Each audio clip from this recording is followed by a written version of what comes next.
Hi guys! So, good morning. So, today is really not a good day. I had a bad day. So, sorry. Kagigising ko lang talaga. As in, I just received an email na I paid daw 1,999 and na-deduct siya sa aking Atome account. I don't know what happened, pero parang alam ko na yung kung ano talaga yung nangyari dahil last April 22, I signed or I click a link na, ayan, automatically nagdeduct yung amount na 117 sa aking account. Here's the picture and here's the proof yan. And today guys, today is April 25 and again, nagdeduct ulit ng 1,999 sa account ko, sa Atomic card ko. And I don't know, is this phishing scam?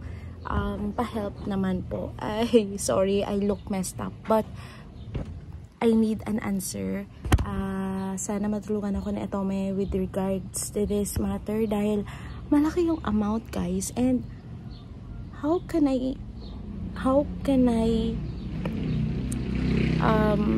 fully pay something or an amount na hindi ko naman ginamit. And, it's hard for me to pay that huge amount na hindi ko naman napagkinabangan.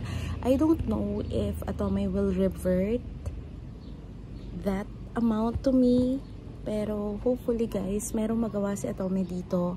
Calling Atome, please help me kasi I don't know, nilock ko na yung physical card and yung online card ko para hindi nila ma-access, and at the same time sinage ko na yung password ko at saka yung phone number ko just in case nakuha nila yung data ko when I got signed into their link.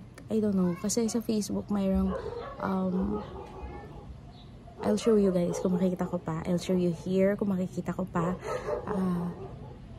I accidentally or got hooked sa isang Facebook post and I accidentally click it and link my Atomic card dun sa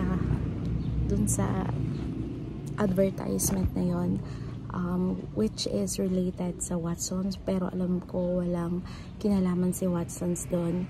But yeah, so I don't know, hopefully matulungan ako. Please pa-help naman po Atome. I know I look messed up right now dahil sobrang kagigising ko lang, but please spread this and hopefully ma-resolve yung issue na to. Yeah, so thank you so much. I hope na mamaya masagot na dahil nag-submit na ako ng ticket dun sa Atome. Yeah, so thank you guys so much for watching, and I hope na mayroong Atome personnel na makatulong sa akin for today. So I'll give you a feedback if meron nga. So yeah, so bye guys.